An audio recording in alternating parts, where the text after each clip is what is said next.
ওরে যুবক, তুমি যদি ওই মহান রব্বুল আলামিন রে একবার আল্লাহ বলে ডাক দাও, আমার আল্লাহ জানায়া দেয়, ও বান্দা আমি তোর দরজায় হাজির,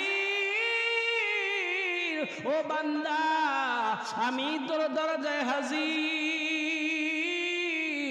আমার আল্লাহ তো একবার বলেই ক্ষান্ত হয়ে যান নাই।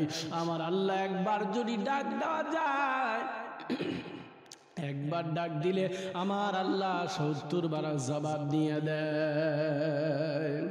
ইয়া আইয়ুহাল ইনসানু মা গাররাকা বিরাব্বিকাল কারীম।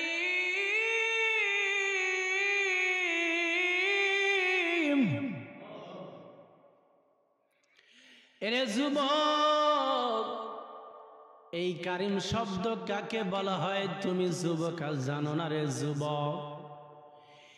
এই কারিম কাকে বলা হয়? এই কারিম শব্দের অর্থ না চাইতে যিনি দেন তাকে বলা হয় কারিম। এরে যুবক, তুমি একটা বারের জন্য চিন্তা করিয়া দেখো, তোমারে আল্লাহ রাব্বুল আলামিন এমন সুন্দর ভাবে একটা চক্ষু দিয়ে দিলেন। আমার আল্লাহ এই চক্ষু দিয়ে শেষ করে দেন নাই।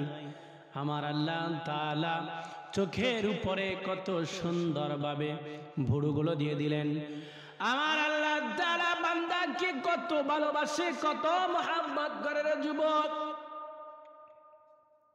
তোমার জন্য আমার আল্লাহ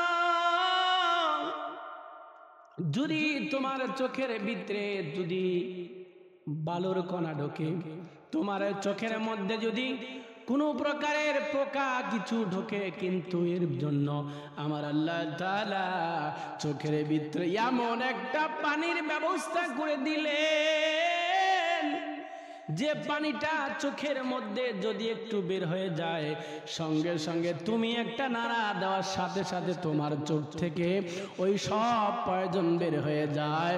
এই পয়জন বের করার জন্য এই মেডিসিন কে দিলেন?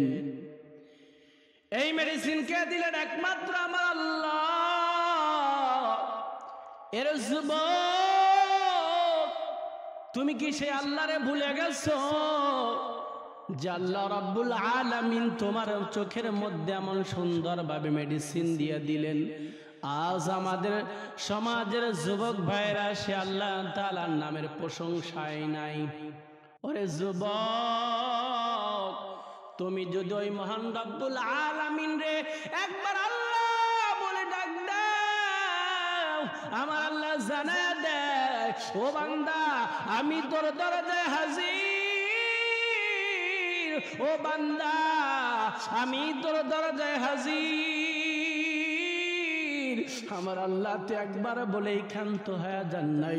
আমার আল্লাহ একবার যদি ডাক দেওয়া যায়, একবার ডাক দিলে আমার আল্লাহ ৭০ বার জবাব দিয়ে দেয়।